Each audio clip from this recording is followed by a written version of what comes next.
আমাদের রক্ষা করেছে, এই শাহবাগী দাবিগণ ঘোষণা হবে ইনশাআল্লাহ। যদিও আমরা সংখ্যায় কম, অনেক করে প্রত্যেকটা মানুষ বাংলাদেশে আনাধিকারের সমাধানের নেতৃত্ব দিয়ে আসছে। সমাবেশ উচ্চশীল মানুষ, শিক্ষিত মানুষ, আলেম সমাজ সমাজের নেতৃত্ব দেয়। আর এদেরকে শাহবাগ এনে নাটকের মন তৈরি করা হচ্ছে, এটা বাংলার মুসলমান কখনো মেনে নেবে না। মুসলমানের দেশে আনন্দের নিয়ে সিনেমানি করা হচ্ছে, কেমন বৈষম্য হচ্ছে মনে রাখতে হবে।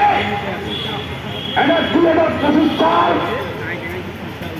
সেই 25 সাল গঠিত হয়েছিল 5ই আগস্ট বিপ্লবের মাধ্যমে, ঠিক কিনা?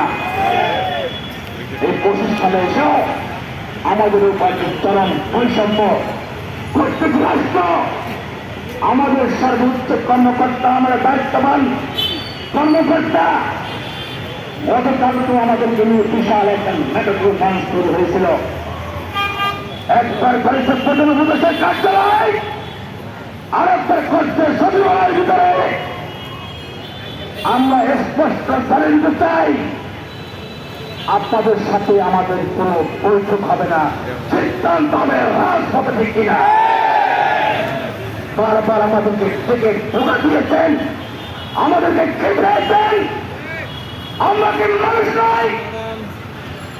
আমরা কি দেশের নাগরিক নই? আমরা কি 40 বছর পর্যন্ত এই রাষ্ট্রের ভিতরে বোমার মতো লক্ষ লক্ষ শিশুদেরকে আরো সমান মানুষ হিসেবে করে তুলে দেয়? আমাদের কি অধিকার দেওয়ার, আমাদের কি ন্যায্য অধিকার তাদের আদায় করার, রাজপথে আন্দোলন করার কি অধিকার নাই?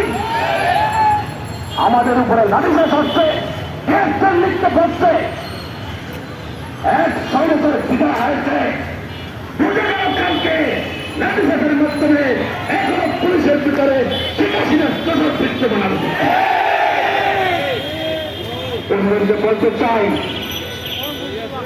আপনারা আমাদের শত্রু হবে না, কিন্তু আপনারা আমাদের সাথে আচরণ কালকে করেছেন, মনে হয় যেন আমরা দেশের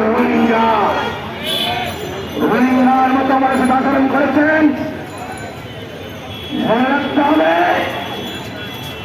এখানে আপনার বাবার বয়সে, আপনার বড় ভাইয়ের বয়সে, আপনার ছোট ভাইয়ের বয়সে, আপনার বোনের বয়সী, মায়ের বয়সী শিক্ষক শিক্ষিকা এখানে বসে আছে।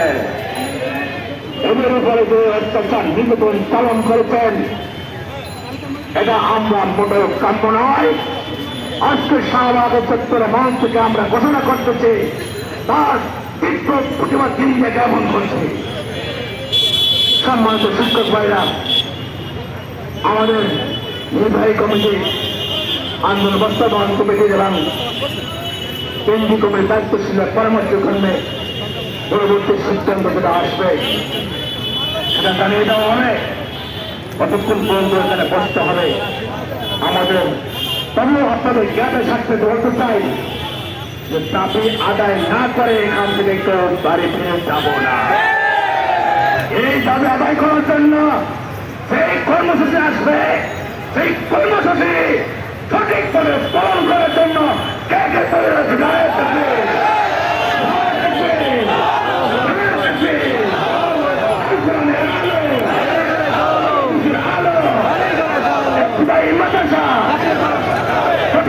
করতে হবে সম্মানী প্রত্যাশ একদায়ী মুক্তিবাদ এক দফা এক দাবি।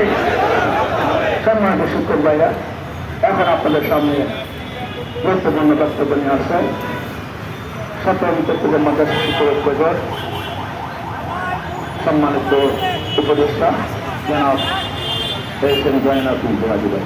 জনাব এস এম জয়নাল সিং জোহাদি ভাই।